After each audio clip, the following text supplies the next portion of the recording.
Hi, good afternoon or good morning, everyone, wherever you might be in the world. Thank you very much for joining today's webinar on linking cash and voucher assistance and social protection in forced displaced contexts.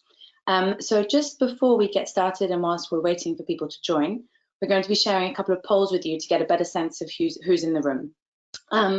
So the first poll is to understand how you identify what your area of specialism is. So could you please let us know if you're a social protection practitioner, a humanitarian practitioner, both, or neither?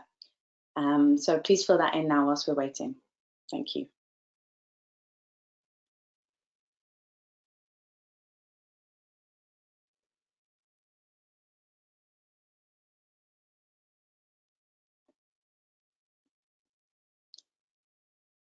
For those who are just joining, if you could complete the poll on the screen so we can get a better sense of who's in the room, that would be great. Thank you.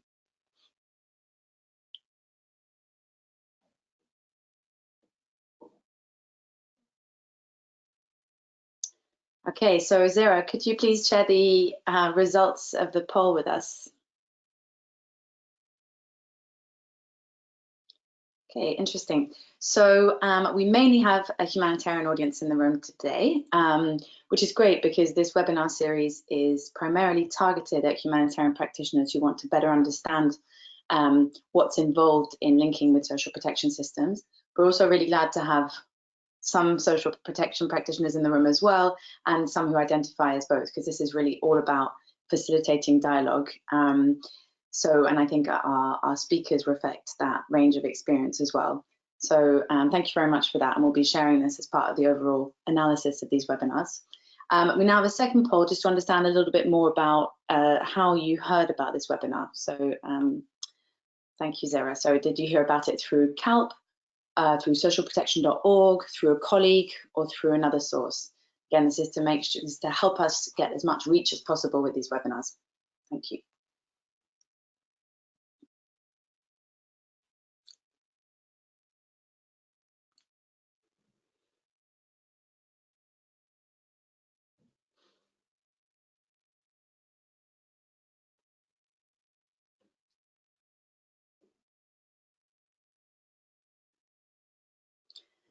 Okay, great. Very interesting to see that most of you heard about it through socialprotection.org, which is a good sign because this means that humanitarian practitioners are engaging with socialprotection.org and accessing resources there. And that's also part of the objective of this series, is to strengthen those linkages.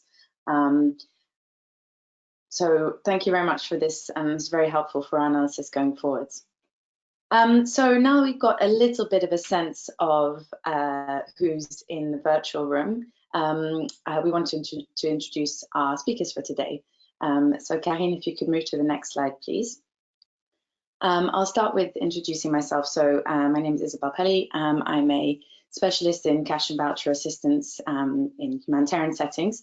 And for the last year or so, I've been working as an independent consultant based out of Haiti on cash and voucher assistance, and increasingly on the links with social protection, as well as on other topics such as how to strengthen networks and collective impact. And prior to that, I was the global program coordinator for the Cash Learning Partnership. Then I'd like to introduce Orhan. If you could turn his video on as well, just to say hi. Orhan Hacimehmet works for the Turkish Red Crescent, or also known as Kizilay, and he is the coordinator of the Kizilay card platform. He is an economist, a business leader, and a humanitarian with a very strong background in banking, and then transitioned to being the CEO of a humanitarian organization, and then subsequently joined the Red Crescent as the coordinator for the cash humanitarian response in response to the Syrian refugee influx. And he now leads what is, I think, quite undoubtedly the largest humanitarian cash transfer intervention in the world. And so we'll be hearing more about that from him today. Nona Zicherman is the deputy representative for UNICEF in Turkey. She is French-US dual national and has been working with UNICEF in Turkey since 2015. Previously with UNICEF in DRC and and Southern Africa in a regional role, and she has extensive experience in fragile and post-conflict settings with the UN, as well as with NGOs and the private sector. And Cecilia Pietrobono, who is a technical expert with DG ECHO in Turkey, is a cash assistance expert and has been working with ECHO since 2015, based out of the regional office in Amman, and in this role has contributed to the design of the ESSN from its early stages. And she's now, since a few months ago, is based in Ankara and focused on DG ECHO cash programs in Turkey. And she too has worked for UNICEF as well as NGOs and the public sector. I'd also like to introduce Zera Rizvi, who is with whom I'm collaborating on this work, and many of you have already engaged with, and so Zera will be helping with facilitation and Q&A moderation of this webinar. So thank you to all. So moving on to the next slide, just by way of introduction. Some of you will have attended our first webinar of this series, so I'll just keep it brief in terms of what this is all about. So at the World Humanitarian Summit in 2016, social protection emerged as one of the ways to help strengthen the humanitarian development nexus by addressing underlying poverty and vulnerability and supporting the localization of humanitarian action. And within the Grand Bargain Cash workstream, which was launched around the World Humanitarian Summit, a subgroup has been set up on linking social protection with humanitarian cash. That was set up about a year ago, and it's co-led by DFID, IFRC, and UNICEF. And more specifically, there's a strong work stream within that, which is about strengthening knowledge management on this topic and equipping humanitarian actors with knowledge to better consider the linkages between cash and social protection. And so within that, Zera and myself were commissioned to conduct a knowledge management and learning assessment to identify from you all what are the priority questions you want answered, what are the most important topics, and what kinds of products and services are most relevant for you. And so in response to that, that's why we've launched a series of webinars, as well as discussion threads, which some of you may have seen on the CalcD groups, and we encourage you to take part in.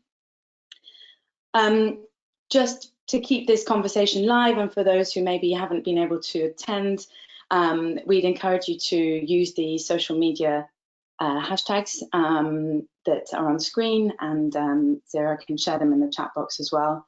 There's a lot of interest in this topic, so the more we can disseminate, the better. And please do share your own thoughts, not just what you're hearing, but other reflections on the topic as we go. So moving on to the next slide, please. Why have we focused on this topic of forced displacement within the broader framing of the links between cash and voucher assistance and social protection? As most of us will be aware, forced displacement has increased at an alarming rate in recent years.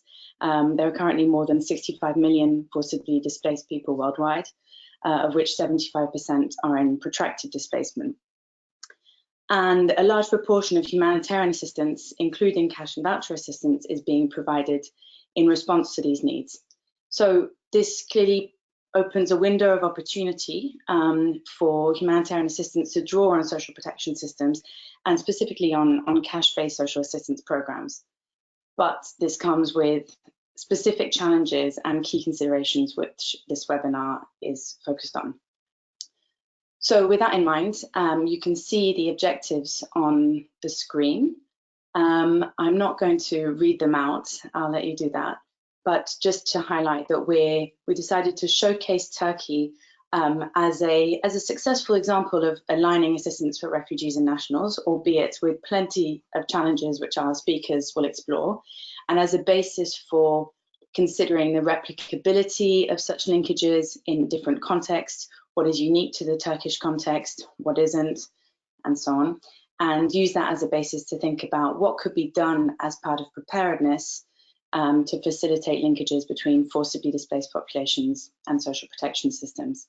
And whilst the presentation, the Turkey context, will focus on refugee context, on refugees in particular, then Cecilia's intervention later will also help us reflect on IDP contexts, and we actively welcome your contributions on that as well. So in terms of how we're going to structure this then, if we can go to the next slide, please.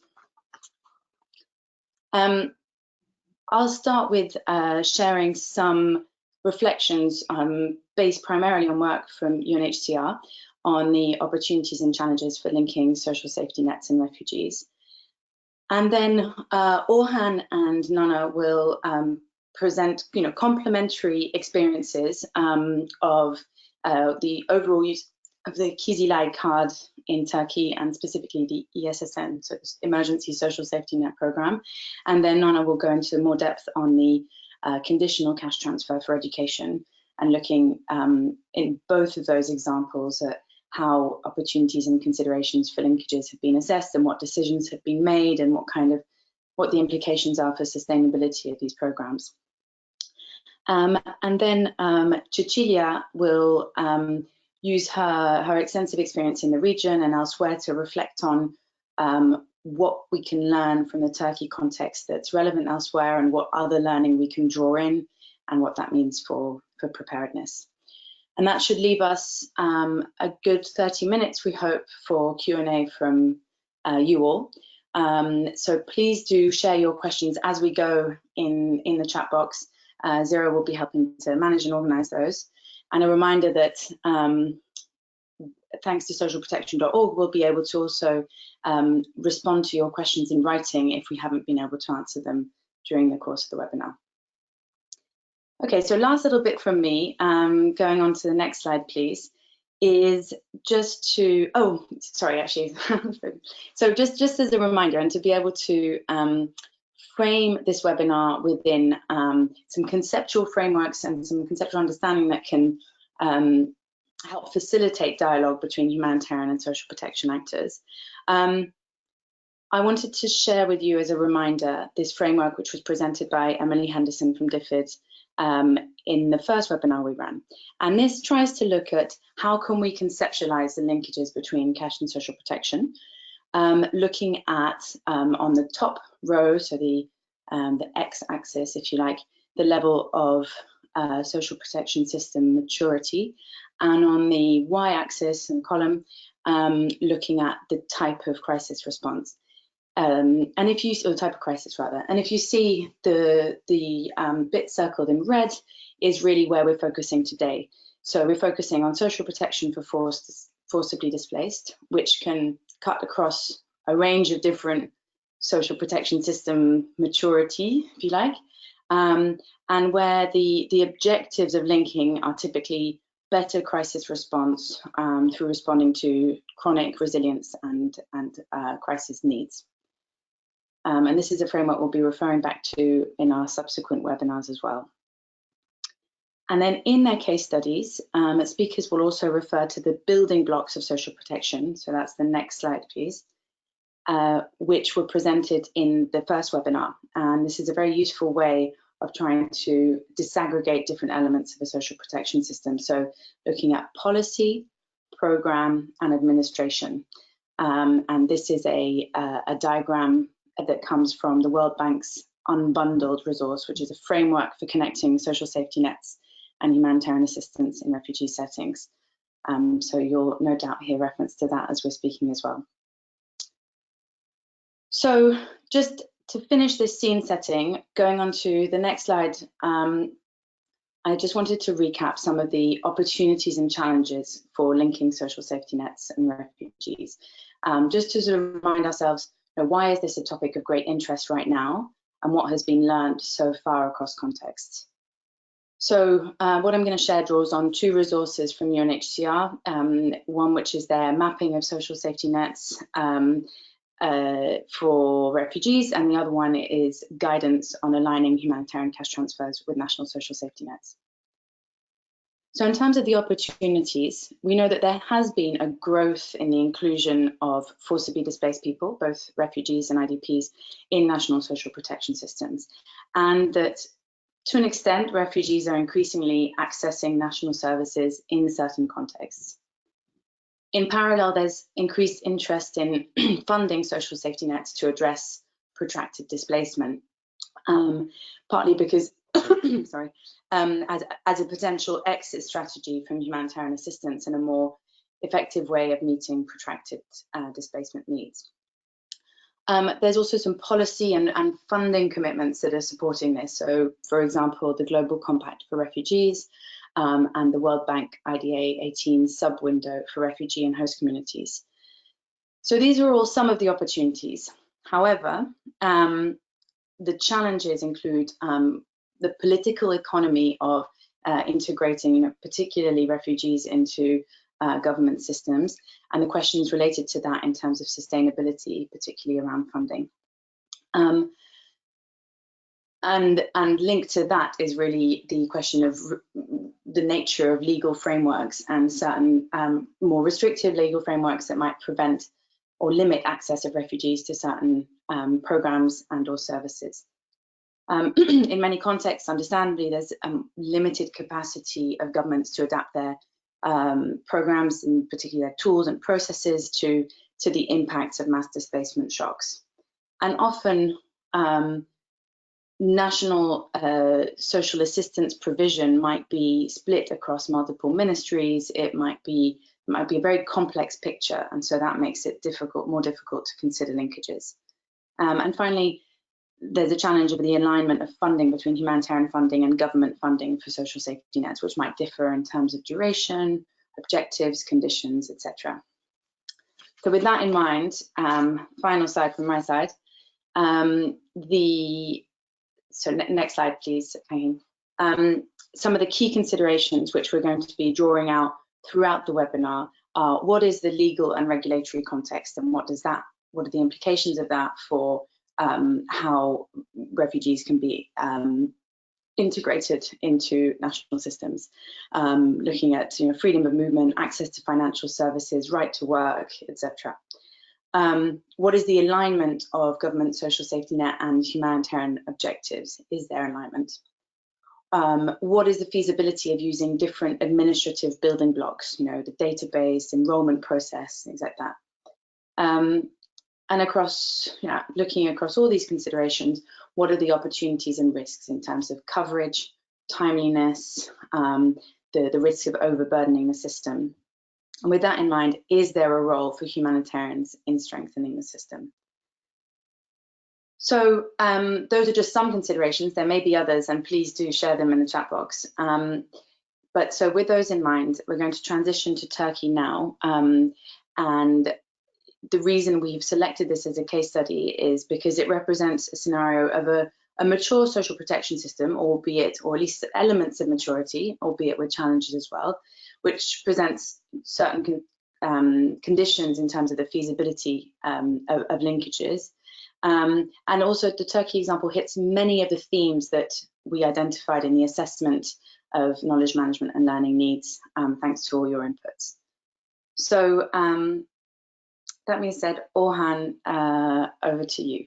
Thank you very much. Thank you very much, Isabelle. Hello, everybody. I would like, first of all, to introduce to you the context of Turkey, actually. It's 783,000 kilometers square. The population is 83 million people population, and we have 81 provinces.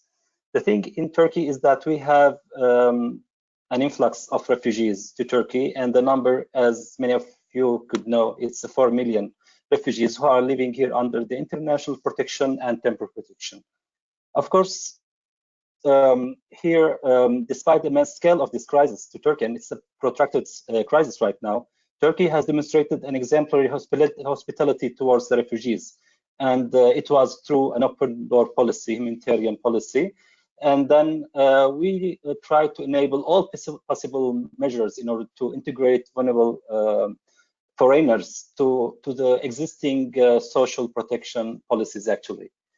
The humanitarian needs were and are still diverse and cross-sectorial. So although that we have all those humanitarian needs, but also we have other issues like the language barrier, the extra need for protection, for example, the lack of the access to the livelihoods, and there is a big number, it's crisis of a big scale. Here, the Turkish Red Crescent played the auxiliary role to the government actually, and this helped us to scale it up to what we are right now. And through doing that, also the humanitarian assistance programming, we were doing that to respond effectively to the humanitarian crisis that we have here in Turkey. Next slide, please. Very quickly, you can see here that the total number of the beneficiaries for the Kızılay card, those who are taking the regular cash assistance, it's 2.4 million. 1.7 million of them are getting their funds through the ESSN, which is directed to the basic needs, to meet their basic needs, and it's funded by ECHO, DG ECHO. We have also other programs within the Kızılay card. Very quickly, they are for food. Some of them are for the education, as my colleague Nona will explain to you later on this webinar. There are some incentives are being paid to learn Turkish language, and also we have also some incentives also to engage the people to the livelihood as well. Next slide, please. On this slide, you can see dashboards, many dashboards actually, and this shows you that the number and how is the breakdown of the number through the gender, breakdown of the gender, the nationality breakdown. We have more than 75 nationalities, and we only show 4 here, right? The Syrians, the people, the Iraqis, Afghanistan, and Iran. But also we have others from 70 different nationalities. We are also showing that the most of the beneficiaries here are between 0 to 18 years old, and in addition to the elderly as well. In addition to the women who are creating 80% of our beneficiaries actually. And we are able also to track the eligibility criteria breakdown. So how we select those who are eligible to our program between the pool of the applicants. Next slide, please. And this actually here we tried to show you the layers of the collaboration that we have. Again, funded by ECHO and through different international partners, we are being able to implement several programs, cash programs, linked to the social safety net. That's why we are showing on this slide several ministries, several governmental organizations, United Nations agencies, as you see, the Red Cross Red Crescent Federation, the EU, in addition to other donors, and also we have the local level. You can see also many foundations. We have 1,000 foundations which are creating the social safety net. So what we are speaking here as a platform is a digital platform and which have different elements under it. Next slide, please. Here we've spoken about the Turkey context actually, and what I would like to reflect to you here is about at which levels we are engaged. So I would like to say that we are engaged on all stages. So TRC have capacity and expertise to respond to sudden onset disasters and large-scale refugee responses. This on the emergency side and the response side. On the recovery side, the scale is different. So we are laying foundation for sustainable recovery. At present, for example, we have already implemented small-scale programming, as I showed you in the previous slides, linking the cash programming with existing livelihood opportunities. At the same time, we are in the process of creating pathways as well. So this kind of works are linking also humanitarian assistance to more resilience. The other level of the engagement of our engagement as TRC is the preparedness side. So we are establishing assistance as a permanent modality, let me say, in TRC's structure to be able to increase the disaster preparedness and building the capacity in a national level in terms of cash programming on both, not only the internal one and also on international level as well. So we are like doing PECT training, for example, the practical cash training for our employees, giving trainings as well for other national societies and sharing know-how at the same time. Here, as a humanitarian, if I would like to tell you how the social protection system works in this context, in Turkey context. So I would like to say that the importance of understanding the country context and the preparedness measure in place, if the preparedness measures are in place, is very important. We need to understand it, and building on SP policies, social protection policies, helped to pave the way for different options. So we had many different options, and then building on existing structure and not starting from scratch is very important element to think about, because even when we didn't start from scratch, we took time in order to establish this mechanism. Again, another element of this kind of understanding the concept is that we have an existing directory for social assistance, which already had linkages to our Ministry of Labor and Social Services within Turkey. But after the refugee influx to Turkey, of course, the need was huge. We needed significant additional resources here. TRC played the auxiliary role to the government, at the same time fulfilling its humanitarian mandate. So we were a member of a steering committee for the Emergency Social Safety Net program, and TRC played the role of adapting the setup of the programs, ensuring the sustainability of the programs, and also building the existing Kızılay card capacities, and at the same time supporting what is existing with the government systems at that level. Next slide, please.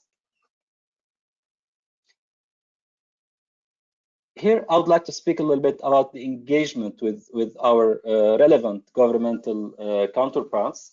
So TRC, as a lead and the largest actually humanitarian organization in Turkey, we have really enjoyed existing relation with all relevant governmental and non-governmental stakeholders within Turkey. And I would like here to be more specified about the governmental actors.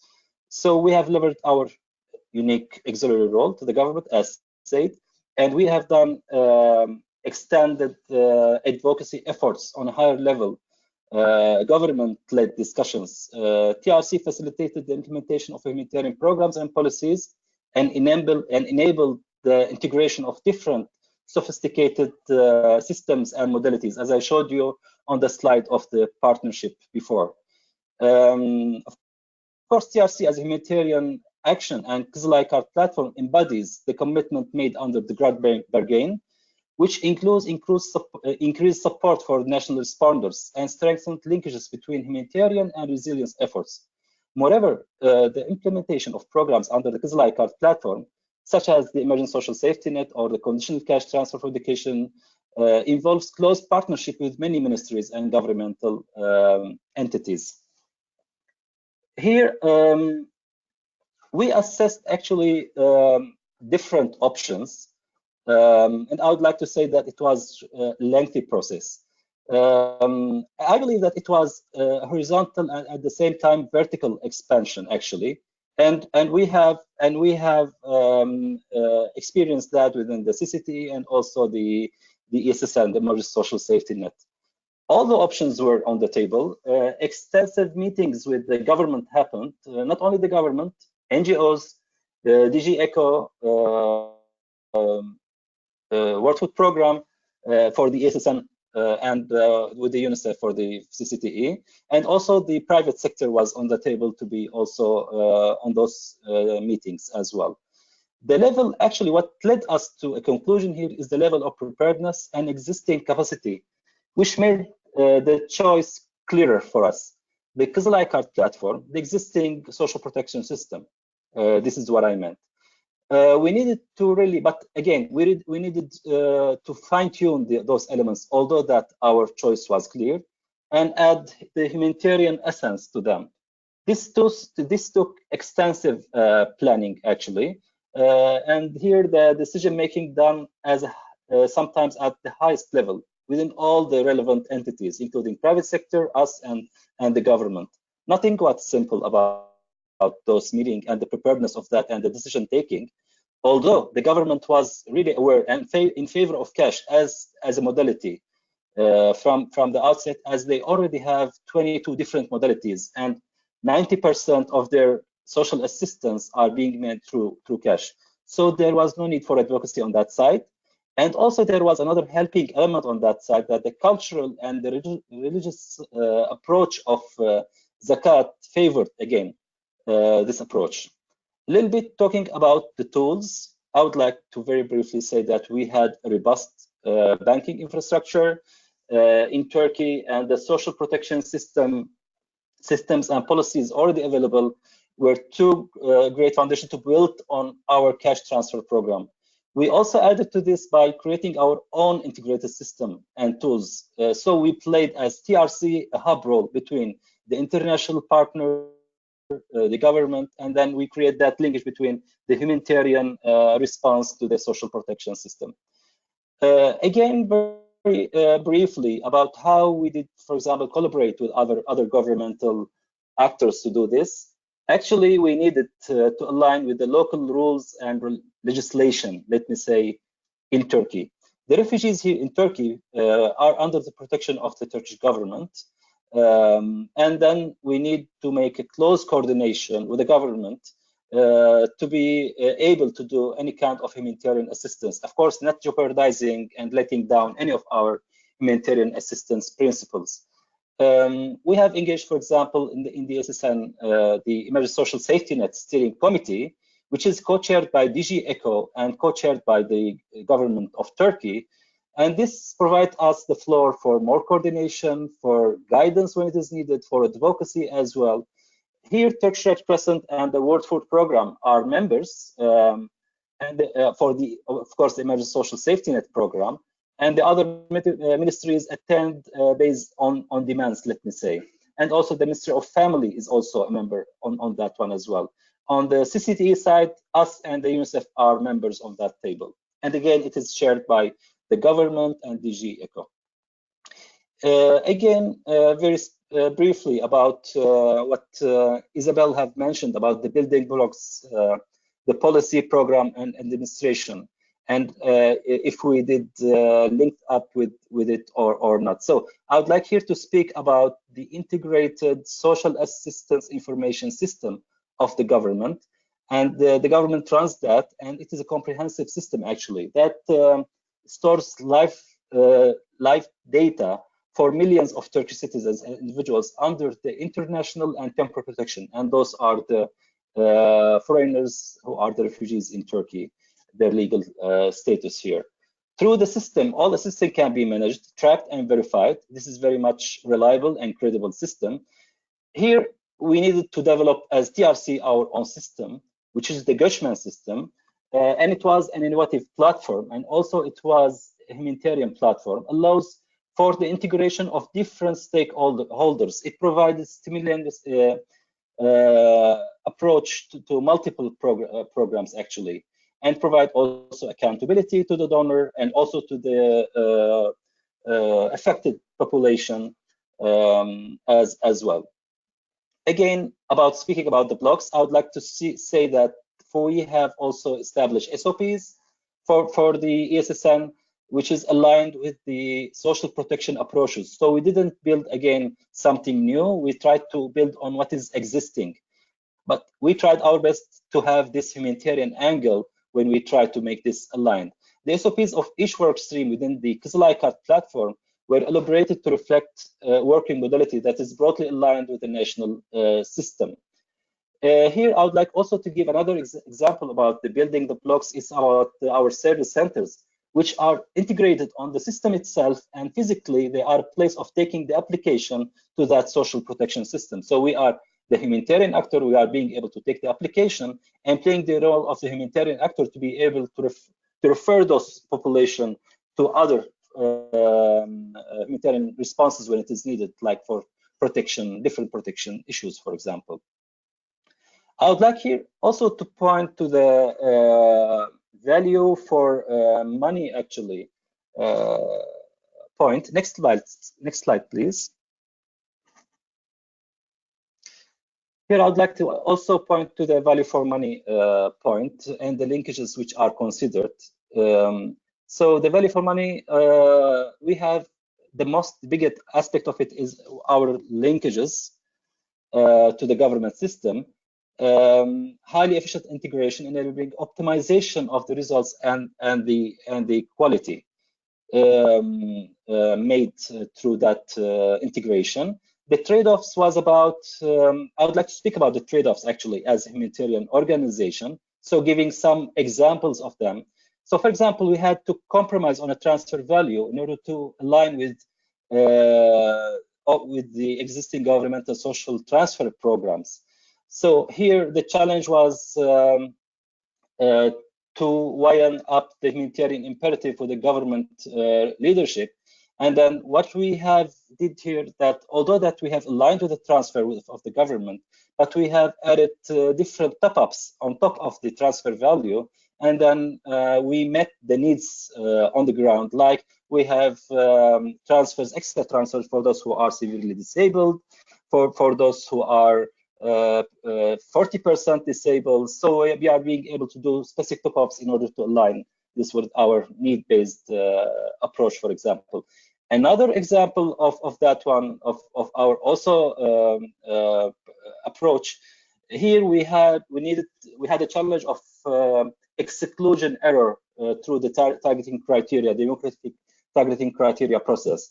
And we managed that to minimize that exclusion error through a discretionary allowance made to the foundations on the ground. So 5% of the case laws to be chosen by them on a more subjective level. So we will be able to include them and then have less exclusion error. Last, actually, but not least, I would like to speak a little bit about what we have left behind to strengthen that the social protection system overall. So this is a work in progress. This never ends. We know that, and it is not easy to maintain such sustainability as it requires significant human resources and financial resources should be invested. TRC is working on, for example, system improvements and mechanisms to enhance the systematic uptake of emergency cash. Another example, by using governmental processes for registration and identification, TRC has positioned itself as a central actor for scale up or even scale down the support upon the need-based approach and also the availability of funding. If there is, for example, how we can scale up, if there is a disaster in some place in Turkey, so we know that those people are integrated to the system. So those specific places who face that disaster could be approaching that social protection system, and they could be supported away from the assistance system. And this happened before, 5-6 years before, and it is continues to be happen in a lower level right now.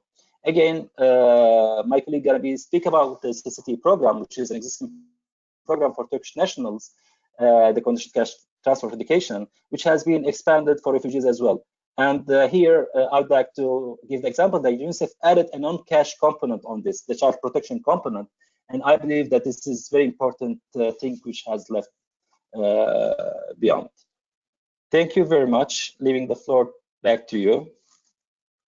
Looking forward to your questions. Thank you so much, Orhan. That was extremely comprehensive, whilst miraculously sticking to exactly 20 minutes. I don't know how you did it, so congratulations. So thank you for setting the scene in terms of the Turkey context, the range of programs that are currently being delivered through the Kizilay card and in collaboration with the government in various ways. So now we're going to zoom in more to the conditional cash transfer program for education in Turkey and understand some of the nuances there. So over to you, Nona. Thank you. Thanks, Isabelle, and thank you to my colleague Orhan for such a comprehensive presentation and setting the stage for us. We're really happy to be here and contribute to this important conversation about the links between cash and social protection with the learning and the partnerships that we've had here in Turkey. Next slide, please. So Orhan gave a lot of really useful background about the context, both the national context and the refugee situation in Turkey. I'd just like to add a few more elements, particularly related to children and to the education situation. So of the 4 million refugees that Orhan Bey mentioned, over 1.6 million of them are children. And this is an extremely large number of children, an extremely significant challenge for the government of Turkey that they've taken on in terms of integrating these children into national social services, including education. Today in Turkey, we have a gross enrollment rate of 63.3% among Syrian refugees. This is compared to only 35% in the beginning of 2016. So some really significant progress has been made. But this gross enrollment rate masks some significant differences by age.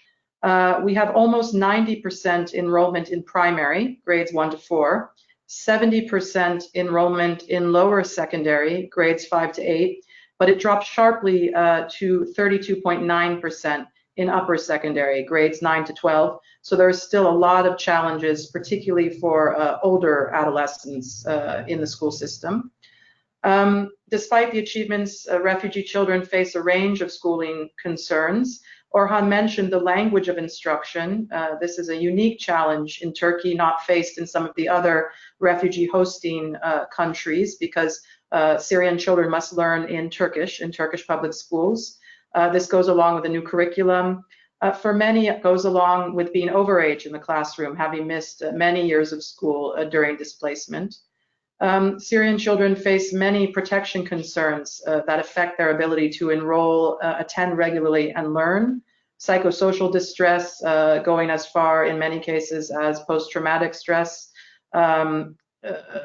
increased use of both child labor and child marriage as primary coping mechanisms for vulnerable families facing poverty. Social exclusion, and particularly issues around violence in schools and bullying, we're hearing increasingly as a key barrier to children both enrolling and attending and staying in school. This kind of a situation and the scale of the situation meant that cash can't be the only solution for education or for protection, and that UNICEF and a wide variety of partners, including the Turkish Red Crescent, have worked on a range of programs to enable even considering cash assistance for education. I won't go through the whole list on the screen in the interest of time, but everything that has to do with the supply of education, including expansion of learning spaces, including the use of a large number, 13,000 Syrian volunteer teachers, widespread non-formal education and Turkish language courses, child-friendly spaces, psychosocial support, youth and adolescent empowerment programming. All of these things are important as part of the starting point or the enabling environment. Next slide, please. As Orhan mentioned, discussions about how to begin this journey of using national systems for cash-based assistance for refugees started a long time ago, started in 2015-16, and required from the beginning a wide range of stakeholders around the table. Key was the government leadership in those discussions, and particularly the Ministry of Family, Labor and Social Services, the Social Assistance Directorate, which manages the social protection system for Turkish citizens. They were there at the table from the beginning. DGMM, who is the national authority that is responsible for registration for Syrian refugees. The Turkish Red Crescent as a key national actor. And from the UN side at that time, UNHCR, UNICEF, and WFP were all around the table with our respective mandates and knowledge of the Turkish context. The starting point of those discussions was how to use the existing social assistance system. This was possible because of the enabling legislation that exists in Turkey. The Temporary Protection Regulation gave, from the beginning, refugees access to national social assistance. This existed on paper, and the question was, how can we use this to really make cash assistance available at scale for vulnerable refugee families? The outcome of those discussions, those negotiations, which were, as Orhan said, complex, resulted in the creation of the ESSN, which we heard about, an unconditional transfer to meet basic needs, and a decision to extend a national flagship social assistance program, which is the conditional cash transfer for education. this program has served millions of Turkish children since 2003 to incentivize school attendance among refugee families. Next slide. So this extension was agreed and it was implemented with the first payments in May 2017 through a partnership, which is still ongoing, between the Ministry of Family, Labor and Social Services, Ministry of National Education, TRC, and UNICEF. The program design, meaning payment frequency, amounts, conditionality, were all aligned to the National Social Assistance System. Turkish and Syrian children face the same conditions, receive the same benefits, and this was very important from the beginning for the government in terms of ensuring social cohesion between the refugee and the host community. However, a child protection component was added to the program in recognition of some of the unique vulnerabilities faced by refugees and to ensure that conditionality could be complemented with supportive measures, and I'll speak a bit more about that in a little while. Program operations, meaning applications, payment appraisal, disbursement of payments, complaints and feedback, were all harmonized with ESSN and the systems and platforms that Orhan Bey presented. Next slide, please. So the CCT makes regular cash payments every 2 months to beneficiaries, conditional on 80% school attendance in the preceding months. The payment amounts vary according to age and to gender, and are highest for girls and for older children, as per the regulations of the national program. Today we have over 562,000 beneficiaries of the program, and an at-scale launch was possible due to the use of existing systems and synergies with ESSN. From a humanitarian perspective, this is very interesting because already in the first payment cycle, there were over 50,000 beneficiaries, and the program was then able to grow very rapidly. Just a few payment cycles later, over 300,000 children were reached in January 2018. Girls and boys are benefiting equally from the program. Most beneficiaries are in primary and lower secondary school. You can see the breakdown at the top of the slide, and this mirrors the enrollment patterns that I mentioned earlier. And children who are attending non-formal education through the accelerated learning program of the Ministry of National Education are also benefiting. Beneficiaries are spread nationwide, like ESSN, all 81 provinces, but are concentrated in the 15 provinces shown on this map. Next slide, please. I'm going to go into a little more detail on one aspect of the CCT for refugees because it represents an effort on our part and on the part of our partners to strengthen the social protection system in Turkey by better linking cash or social assistance with care services. You can see on our child-friendly diagram in the slide the path of 2 different children through the program. So you see child A and child B, they both enroll in school. Their attendance data goes into the National Ministry of National Education databases. It is pulled automatically by ISAIS. ISAIS is the integrated social assistance system of the government of Turkey that Orhan Bey mentioned, and it is used to verify their attendance, whether they are meeting the conditions of the program. In this case, child B has not been attending school regularly, and they're marked as ineligible on the payment list, whereas child A goes onto the payment list and receives their payment on the Kızılay card. In the national system currently, it stops there, but in the extension for refugee children, low attendance triggers a visit from the child protection component. TRC outreach teams are present in 15 provinces with the highest concentration of beneficiaries, and they go to that household. They conduct assessments, screenings of the family, identify any protection concerns that are present, and make referrals to national and other services to meet the needs of those families.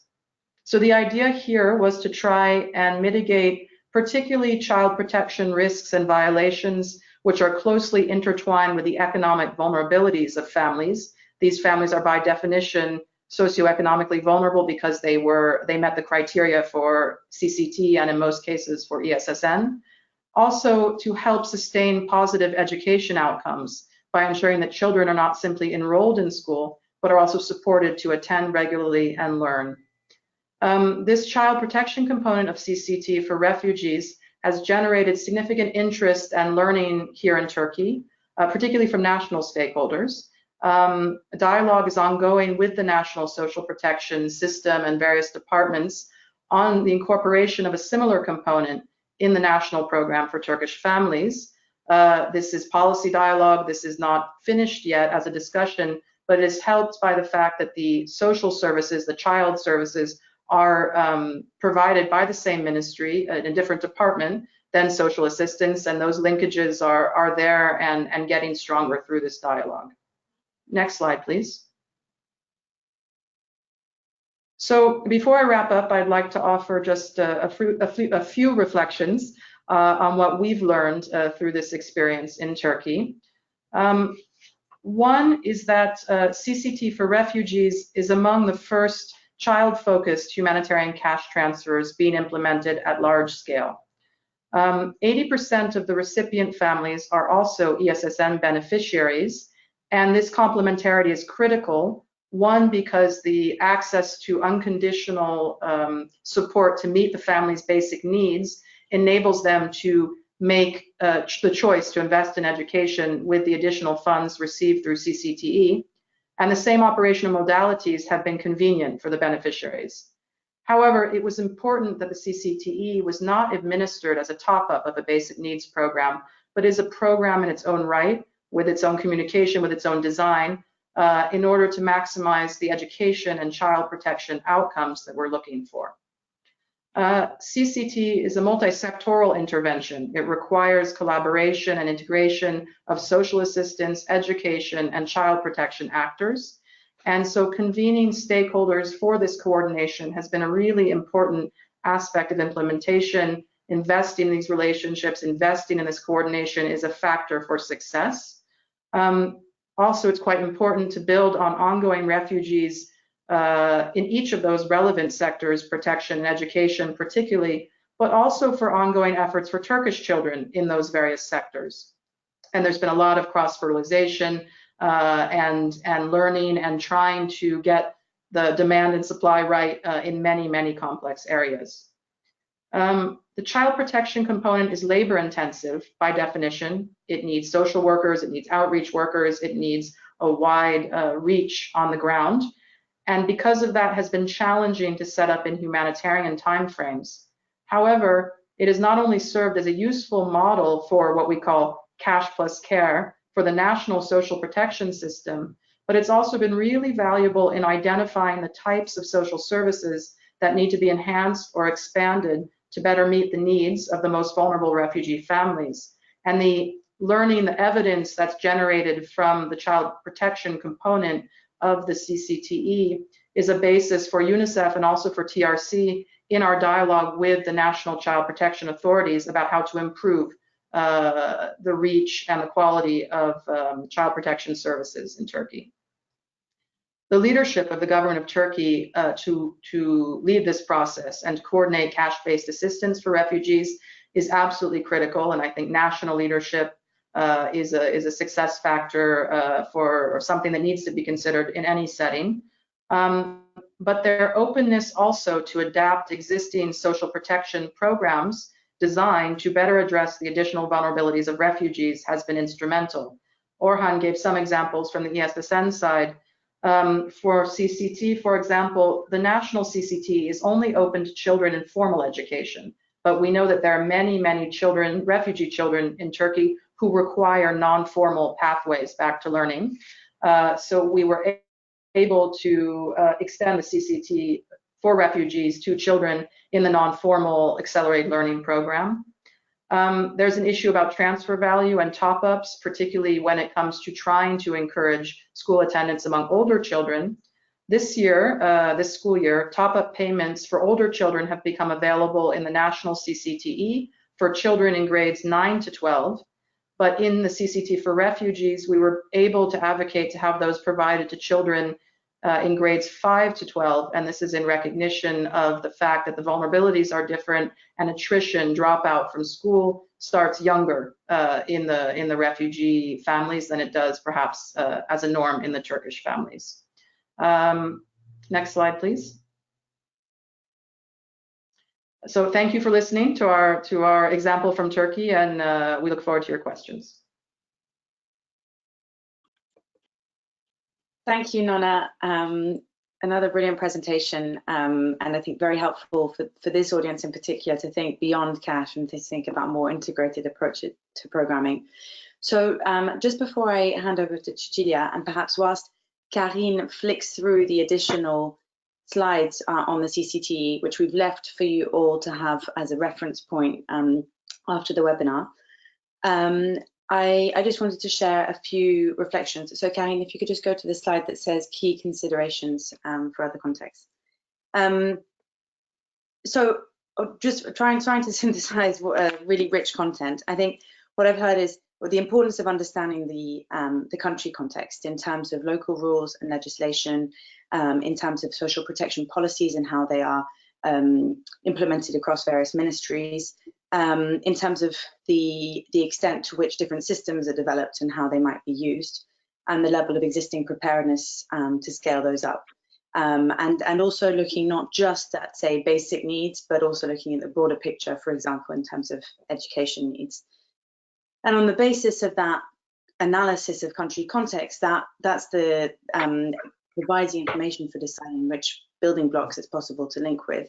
I think it's very interesting to see the different decisions that were made for the SSN and for the CCT, with the CCT aligning a lot more with the existing program design for nationals, and that has been a basis for allowing greater influence then of humanitarian actors on the design of that program for nationals, as Nona just recapped. And so then these interactions with different building blocks provide various opportunities for strengthening the system. Just things that just to recap what we heard, the possibility of scaling up and down assistance if in new disasters, the training being provided for ministries and the system improvements on cash interventions, and then clearly the element of care services as a top up to as an additional component of the cash transfer for education. And across all of this, I really heard the importance of coordination and the investment required for coordination. So government leadership in that, the clear roles and responsibilities, and I think what's something that's quite unique about the Turkish context is TRC's unique auxiliary role, and really the need for extensive planning and the highest level of engagement to make some of these linkages possible. So with that very brief summary, I will now hand over to Cecilia to share some considerations for other contexts before we open up the Q&A to you all. Thank you. Thank you, Isabelle, and hello to everybody. It is great to be able to contribute to this discussion today. You have heard two great examples for Turkey, and now the question is Turkey too good to be replicated? What can we learn from Turkey, and what can be done in terms of preparedness? There are a number of considerations, and the first one I'd like to make is actually the last point on this slide, is about internal displaced or refugees. In my opinion, and from experience in the MENA region, I will say that this is the very first thing to observe and analyze in a country, because internal displaced people have, let's say, a more direct, better access to what is in place in terms of social assistance in a country. Refugees have much bigger barriers. The first one is the legal framework. Can they enter any assistance provided in a host country or not? Do they need to be registered and hence legally registered in the country or not? And this is not the case for all refugees in all countries. And then the objective of the program you're trying to design, which are the needs you're trying to respond. In the case of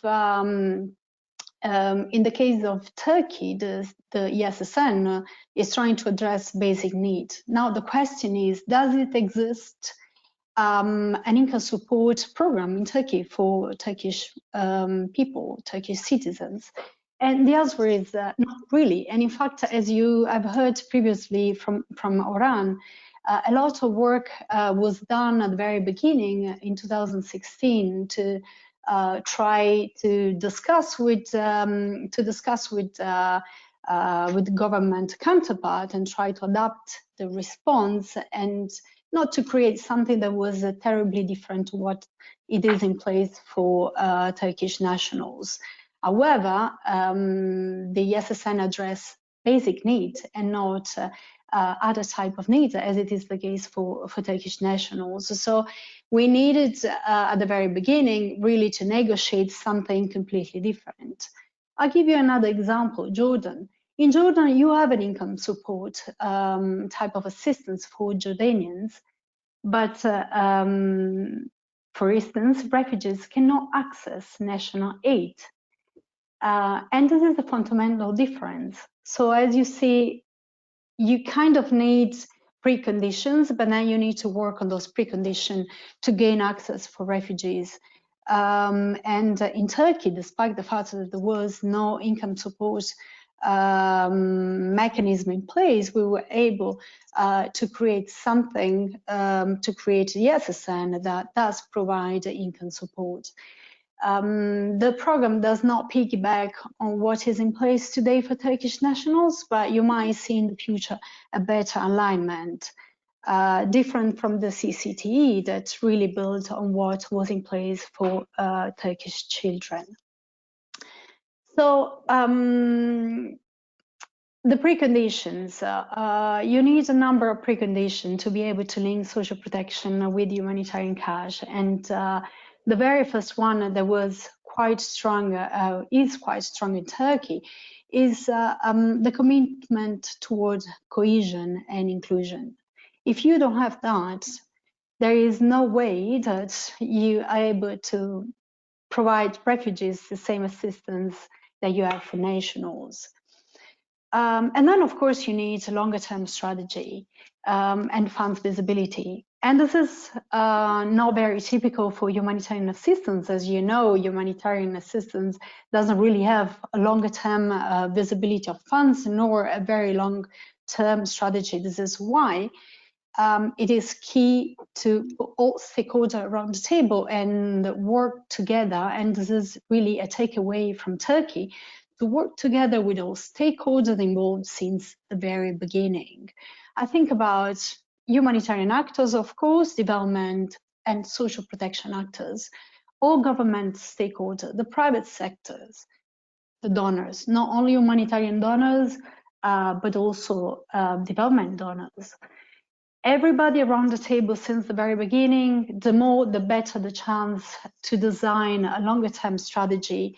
And I cannot talk about sustainability here because, of course, one thing is to have budget visibility and funds visibility. Another thing is the sustainability of the assistance. You cannot have this discussion when it comes to refugees because of the non-contributory nature of the system you're trying to build. And of course, the system needs to be funded by some sorts of, by different donors, unless there is a commitment from the host country to take on some share. And this is also a discussion that needs to happen, the sooner the better. The use of cash in the country, Orhan mentioned that earlier, is a precondition. In countries where cash is the norm, there is no harm and there is no, the government will not be scared to use cash for refugees. This has not been the case in all contexts. Thinking again about Jordan, where there was some resistance to provide cash to refugees for a number of reasons. So what can be done to prepare, in terms of preparedness in other contexts? And again, my message is, yes, Turkey is a great context where there are a number of prerequisites. there was a Kids-alike platform in place. There was a great visibility of funds, administrative blocks that we could use we could integrate into the SSN and the CCTE programs. This doesn't mean that linkages with existing social protection system like it has been done in Turkey cannot be done in other contexts.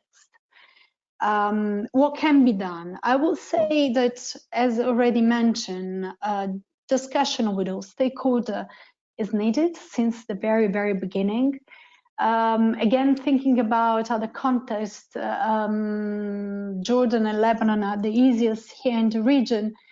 Discussion with government institutions, discussions with the private sector, discussions with the development donor only happened maybe 3 years after humanitarian have trying to build large-scale cash responses. This is not an advantage if we want to link with programs in place. This is not an advantage because in the best case scenario, you have to change half of the program. So again, the sooner the better, have all stakeholders involved, since the sooner the better. Mapping national system, what is in place is key and is important. Here, the assumption is that it's good to link with what is in place, and it's important to understand what is in place, but please do keep in mind the objective, again, the objective of your program, the objective of what you have in mind.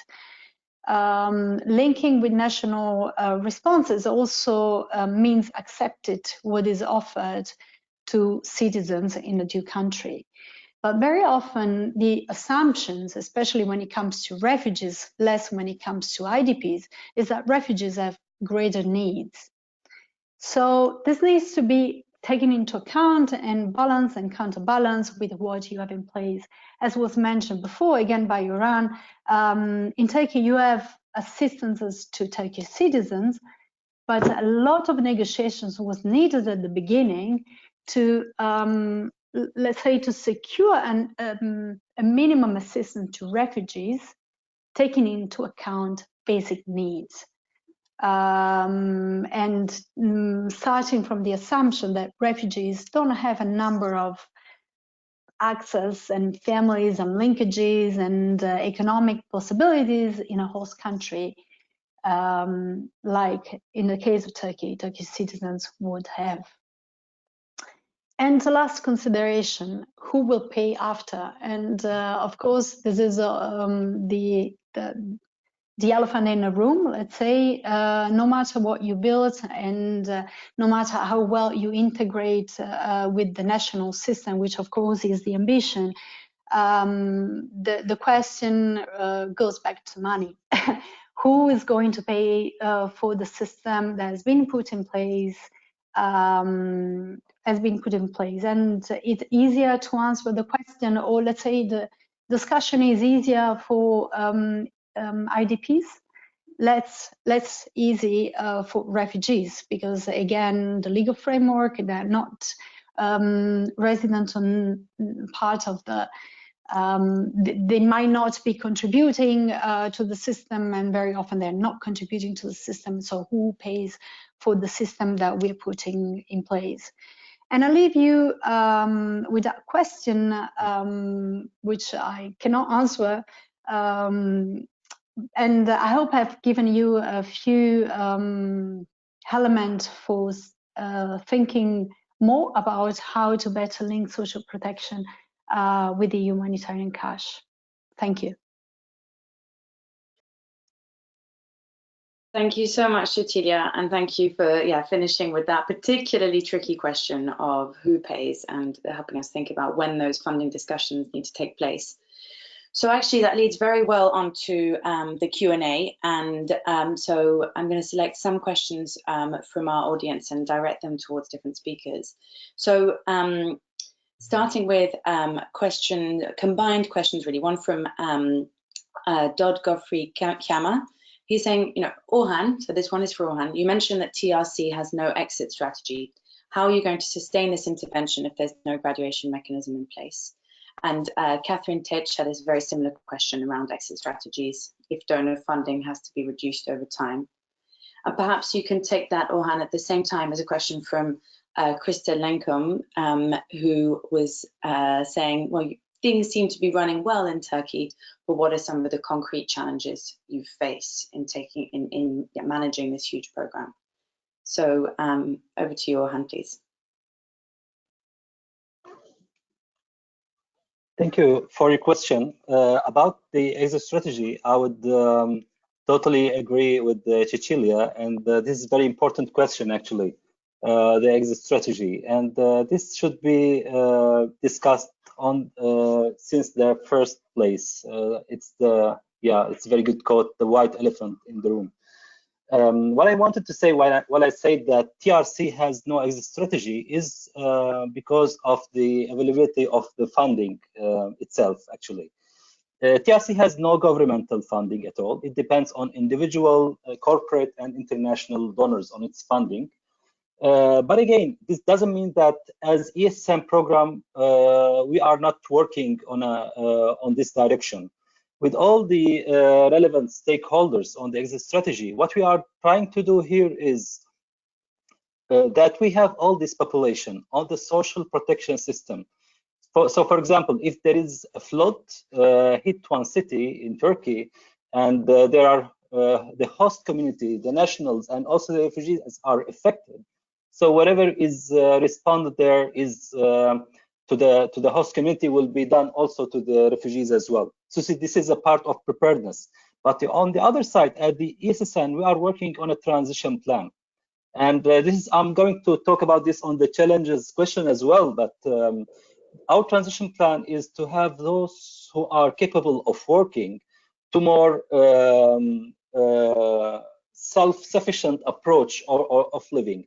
On TRC, for example, we are having our community centers where we are providing the refugees and the host community with vocational training to be able to have access for more livelihood opportunities. But we are aware that there is a big elephant in the room, that the problem is much more bigger than we can handle alone. So it needs a more collaborative approach on the exit from the ESSN. I know that I couldn't give you the complete answer for the question, but at least I showed you the roadmap which we are working with all of our partners, and Cecilia actually answered the many points of your question on the exit strategy.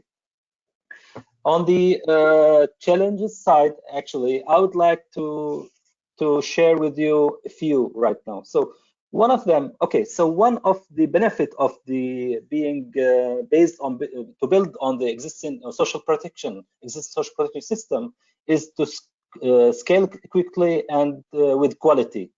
But again, there are prerequisites required before individuals can apply for the major social safety net. So there is some compromise in terms of the time frame, for example, of the enrollment. This is one challenge for us, which was for about 4 or 8 years or 8 weeks. And for those who are most vulnerable, this is really a long period of time. So this was a challenge. So we needed to coordinate with all the stakeholders, especially the governmental stakeholders, in order to overcome this challenge. For example, another challenge is the transition, as I said a minute ago, between the humanitarian to a livelihood and more resilient community. The scale of the response for the humanitarian is very huge, while the scale of the response to the livelihood and the resilience, establishing resilience, is smaller. So this is another challenge for us, is the scale. And also, I would like to say that the collaborative model, it has a big benefit, and it has also a challenge, because whenever you need to do something strategic, something which have an impact, you need to coordinate with many who are stakeholders with you, with different mandates, with different policies sometimes. But the good thing that we have the steering committee where we discuss together and we try to reach the best. But this is, again, another challenge. The coordination with the humanitarian actors is something which is not very much easy, but when we are doing that coordination, yes, we are achieving, for example, avoiding the duplication, but it is a big challenge to have this kind of the perfect concept of humanitarian coordination with the humanitarian sectors. And last but not least on the challenges, actually, the characteristic of the people who are targeted as well, it's a challenge sometimes. You need to understand it, not only the context, the characteristic of those people. For example, the refugees who are living in Turkey, many of them have, they are mobile communities. So they are going from one place to another. So it's hard to track them. It's hard to provide them assistance regularly if they are changing their locations without being able to connect to them. And we're trying also to overcome that through continuous feedback coming from them and to them through many, let me say, communication tools. Over. Thank you. Thank you very much, Orhan. That was, again, very comprehensive. So I'm now going to target another question at Nona, and this question is from also from Catherine Tate, and it was, how did the complaints, or how did and does the complaints and feedback mechanism work? I mean, it was a question about the SSN, but I would consider it to be a broader question around all the different cash-based programs. And is there an independent partner facilitating this? How is the feedback on the quality of services provided, and how does collaboration with the government on this work? Thank you. Thanks, Isabelle. Yes, indeed, the complaints and feedback mechanism is common to CCTE and ESSN, and it is through the Turkish Red Crescent call center. And Orhan may want to add some technical details about how that works. What is interesting, though, is how you deal with complaints and feedback when the national government services are very often an object of those complaints or feedback, particularly when a systematic complaints and feedback mechanism doesn't exist in the national social assistance system. So this is another place where WFP, UNICEF, TRC work together with the government partners to respond to a variety of complaints, and it really depends on the nature of the complaints. If it is about, for example, payments, operations, and those sorts of things, obviously TRC, as managing the payment platform, can take the lead on those. But many complaints regarding the quality of services, access to education, protection issues, where the government will play a big role, we had to have dialogues and develop SOPs and all of these for how these issues could be tabled. It's another area where there is interest in the national social assistance system to learn from this experience. How does one, systematically receive and respond to complaints? So it's another area, I think, of potential learning that will go from the humanitarian, can go from the humanitarian response into the national social protection system potentially. But Orhan may want to add on the specifics of the complaints platform. I think, Nona, thank you for that. I think that Orhan can add to that in the written Q&A afterwards, but perhaps just in the interest of time, I'd just like us to go on to another question, which was from Nupur Kukreti. And this question I'm going to ask Cecilia to answer, and it is, what might be the incentives that donors and other humanitarian actors can create for governments to extend social transfers to the forcibly displaced?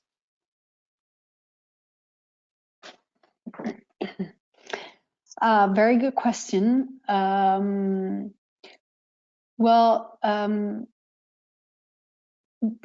couple of incentives, maybe more, but instantly I will say that an added value for government to enlarge their system will be to improve the system. And this has been the case in a few countries where government have been able to take some element of humanitarian responses and integrate into their own system. So there is a likelihood that the entire response, the national response, could benefit from very ad hoc specific responses, then being funded by public funds needs to comply and have a high standard in terms of accountability. It means that response needs to be built in a very conscious way. This means that could feed into the national program and maybe in terms of technology, innovation, and why not in some cases in terms of quality of the response. Of course, when we're talking about assistance to particularly group of people, we're also talking about dedicated funds. If we're talking about crisis and displacement crisis or refugee crisis, you have dedicated funds to that. So this will guarantee the continuation for a period of time of the response, and this could be the incentive for government to open up to a group of people that will be in any case funded for a period of time. And then of course you have bilateral negotiation with the government. But what comes to my mind is really the possibility to improve in a positive way what is already in place, for the simple fact that whenever you have dedicated fund, you have dedicated team to work on technology innovation, improvement of certain details, then improve the overall program. And the fact that the national program can certainly benefit from those innovations that will be tested on a specific group of people can certainly be an incentive. Bottom line, the guarantee of funds continuity, I think, is key for government. Thank you, Cecilia. And I know it's a particularly tricky question, but thanks for sharing those 2 points on system improvements and funding sustainability. Are there any other additions on that question in particular from either Nona or Orhan?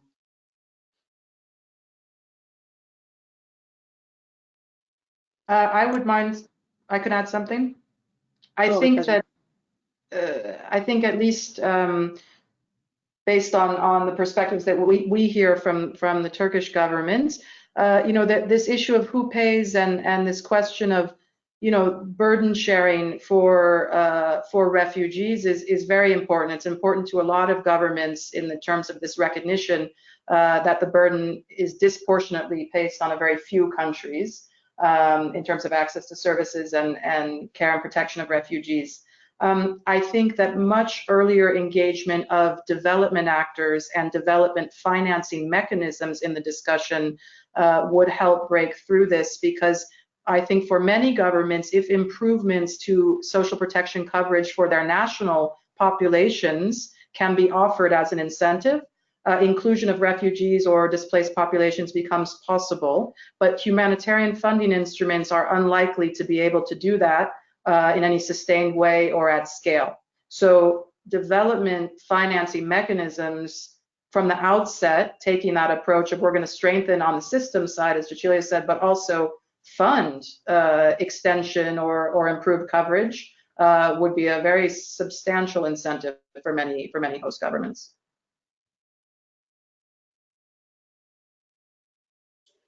Thank you, Nona. So great answers to some challenging questions. We still have a lot of other questions on the line. Just to kind of recap, to group them really, there are certain questions around the Turkey context in particular. There was one about child protection needs, another around the risks of refugees being repatriated, and those can be answered in writing after the webinar.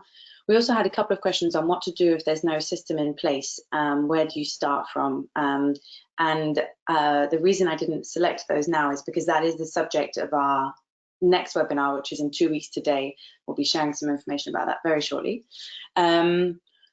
And then other questions on how agencies can use their tools to provide services to social protection. This is definitely something that we want to see coming out of all of these webinars, you're understanding what tools agencies have in place and how they can be used. And we'll definitely touch on that in the next webinar as well. And finally, an ambitious question on what about transnational social protection to provide support across borders, which we'll see how our panelists are able to take that after in the written Q&A. So just to wrap up, firstly, I'd like to say an enormous thank you to our speakers who've tackled a very complex subject in a very succinct way, and I think helped us all understand the Turkey context and its nuances in a lot more detail, and also what can be implied for other contexts. So just going on to the next slide. So just a bit of a reminder of some of the priorities which came out from this knowledge management and learning assessment, which I mentioned at the beginning. Some of the key questions are really around concepts. What are the entry points for humanitarian practitioners, and what are the options for linking? And we hope that we've touched on some of that today. And then you can see some of the other topics around as well. So again, I think a number of these have been touched on today: the policy environment, the institutional environment, coordination, data management. And so we'll be continuing to explore these in more depth over the coming months. I encourage you all to look at the discussion thread we had on coordination over the last week or so, and that Zara sent a wrap up on yesterday. And we'll have a discussion thread next week, which is on financial instruments and funding mechanisms for facilitating these linkages. So building very much on our last contributions to the Q&A and on Cecilia's comments in particular. And so just going on to the last slide. So yeah, as I mentioned, take part in our ongoing discussion threads. We'll be circulating a blog summary of this webinar, as well as the written Q&A, as I've mentioned. So you can expect that in the next couple of weeks. And then finally, please do join our next webinar, which Zara will share the registration link for in the chat box now. And this one is on what are the entry points for humanitarians when trying to link cash and voucher assistance in nascent social protection systems, or with nascent social protection systems. What role can humanitarians have in building and strengthening these systems? So looking forward to seeing many of you there. Thanks again to our speakers and to all of you on the line, and to socialprotection.org for the organisation of this. And have a good rest of the day.